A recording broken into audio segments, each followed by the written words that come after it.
अब समीज में उठता लहर दादा चीज में।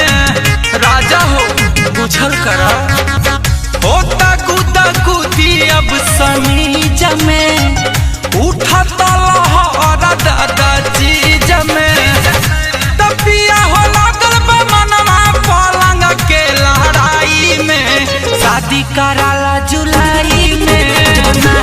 राजा हो मन नइखे लागत अब पढ़ाई में शादी कराला जुलाई में।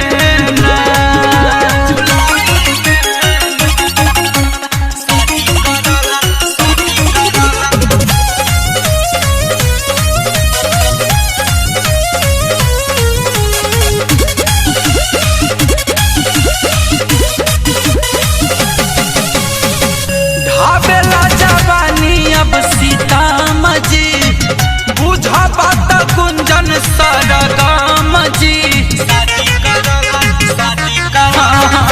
ढाबेला जवानी अब सीताम जी बुझा बात कुंजन सरगम जी। चार गो चुम्मा भाल लिहा दिन धराई में शादी कराला जुलाई में। राजा हो मन नइखे लागत अब पढ़ाई में शादी कराला जुलाई में। कहिए भइल छेका छेकी कहिए तन सतनवा ठेकी।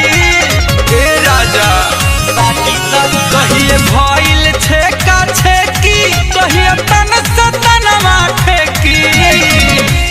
राजा हो मन नइखे लागत अब पढ़ाई में शादी कराला जुलाई।